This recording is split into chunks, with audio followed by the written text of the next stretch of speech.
ओम नमः शिवाय। ओम नमः शिवाय। स्फटिक की माला के साथ अप्सरा को सिद्ध करना बहुत ज़्यादा आसान है। अगर किसी के साथ ये स्फटिक की माला नहीं है तो वो ऑनलाइन ऑर्डर कर सकता है। आपको सभी चीज़ें ऑनलाइन मीशो पे किसी भी ऐप पर आपको अवेलेबल मिलती है, तो आप कहीं से भी ले सकते हैं। अगर आपको आसपास किसी शहर से, गांव से नहीं मिलती तो आप ऑनलाइन ख़रीद सकते हैं। अच्छी माला आती है, नकली माला नहीं आती। लेकिन फिर भी एक बार आप ध्यान से देख कर ही लीजिए। इस माला के साथ हम अप्सरा को कैसे सिद्ध करते हैं, कैसे इनका विधि विधान है, क्या इनके नियम है, तो देखिए सभी साधनाओं में नियम भी होते हैं। जितनी अप्सराएं होती है ये हो तो बहुत ही आसानी के साथ सिद्ध हो जाती है। सिर्फ और सिर्फ गलती होती है तो साधक से ही गलती होती है जब वो साधना करता है, और किसी से नहीं होती। इसीलिए अप्सरा सिद्ध नहीं हो पाती आपसे।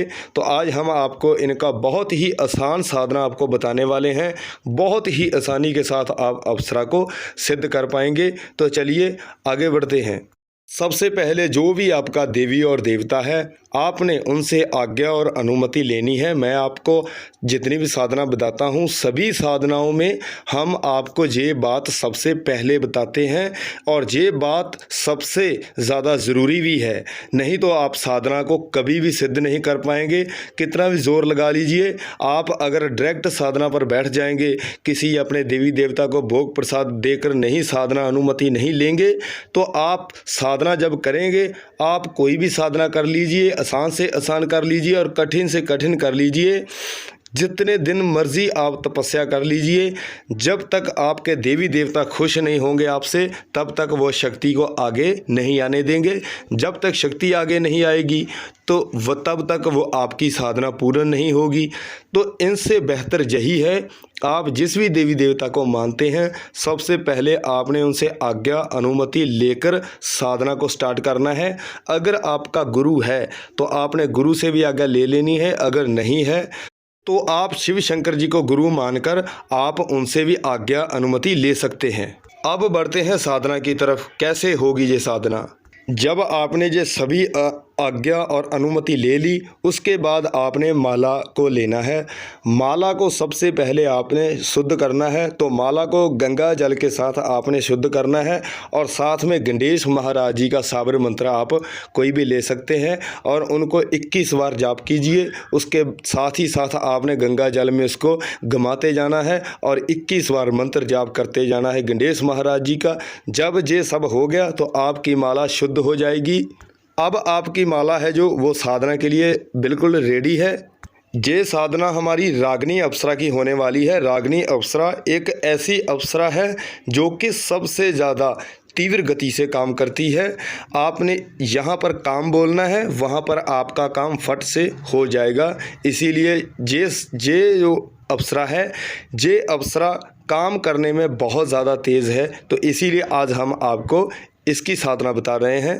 किसी भी मेरे भाई साधक ने नया साधक है जहाँ पुराना साधक है, आपने जब साधना स्टार्ट करनी है तो बिल्कुल शक्ति के ऊपर विश्वास रखकर, धैर्य रखकर ही साधना को करना है। जब आपका धैर्य कमज़ोर हो जाता है तो फिर साधना नहीं सिद्ध होगी। 5 माला आपने एक दिन की करनी है, ठीक है, रात्रि काल को। इस साधना को आप किसी भी वार से, किसी भी दिन से स्टार्ट कर सकते हैं। इस साधना का कोई भी दिन और टाइम मुकर्रर नहीं है। तो साधना करने का टाइम है, लेकिन जब आपने स्टार्ट करना है वो टाइम कोई नहीं है। वो आप किस दिन भी कर सकते हैं, वो आपकी मर्ज़ी है। जब हमने मंत्र जाप करना है तो मंत्र जो हमारा जाप है वो आपने एक टाइम पे ही करना है। वो आप अलग अलग टाइम पर नहीं करेंगे।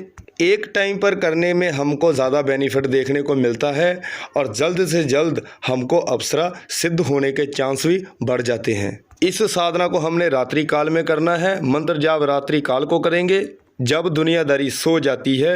11 बजे से लेकर 12 बजे के बीच 1 घंटे के अंदर आपने 5 माला पूर्ण करनी है, और 5 माला ही आपने करनी है, ना ज़्यादा करनी है ना कम करनी है। ये भी साधना हमारी 11 दिन की होने वाली है। 11 दिन ये साधना रेगुलर चलेगी। सिर्फ और सिर्फ आपने अकेला एक दीपक जलाना है, मिट्टी का दीपक जलाएंगे। साथ में धूप या अगरबत्ती ले सकते हैं। अगर थोड़ा सा इत्र ले सकते हैं तो वो सबसे ज़्यादा काम उत्तम हो जाएगा।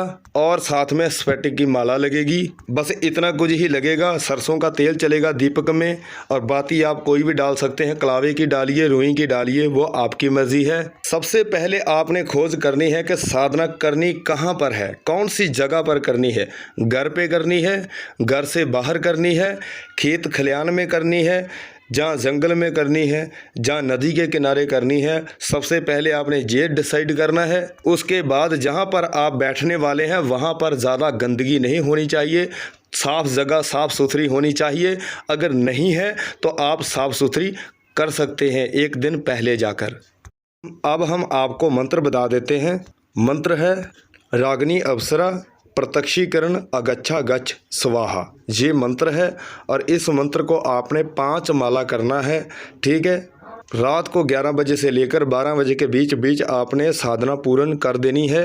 नियम की बात कर लेते हैं कि नियम क्या है इसमें। मीट मछली अंडा बिल्कुल नहीं खाएंगे। दारू पीकर आपने साधना नहीं करनी। जब तक ये साधना चलेगी आपने अकेले में सोना है, ठीक है। और तब तक आपने गाली गलोच भी नहीं किसी से करना, झगड़ा नहीं करेंगे, फालतू बात भी नहीं किसी के साथ करेंगे। अगर आप ज़्यादा बोलेंगे तो आपकी एनर्जी वेस्ट होती जाएगी साथ ही साथ, इसीलिए आपने कम बोलना है। साधना चलते वक्त अगर आपको कोई अनुभव होता है तो आपने डरना नहीं है, घबराना नहीं है। अगर आप सुरक्षा मंत्र लगाना चाहते हैं तो आप सुरक्षा मंत्र भी लगा सकते हैं। काल भैरव जी का साबर मंत्र लेकर आप जब भी आप साधना पर बैठने लगेंगे रोज़ की रोज़, और सबसे पहले आपने काल भैरव जी का सबसे पहले मंत्र जाप करना है। उसके बाद ही आपने अप्सरा का मंत्र जाप करना स्टार्ट करना है।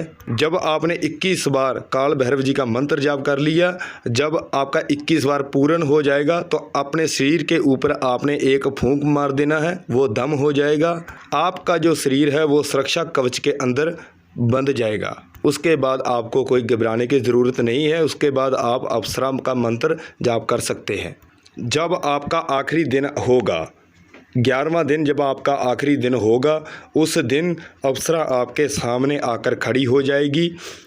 सबसे पहले आपको यही पूछेगी कि आपने मुझे क्यों बुलाया है, किस लिए बुलाया है। आपने कोई जन कल्याण की ही सेवा बतानी है, अपना काम कोई नहीं बताना। उसके बाद आपने वचनों की बात कर लेनी है। अगर वो वचनों की बात करती है तो ठीक है, अगर नहीं करती तो आप स्टार्ट कर लीजिए वचनों की बात।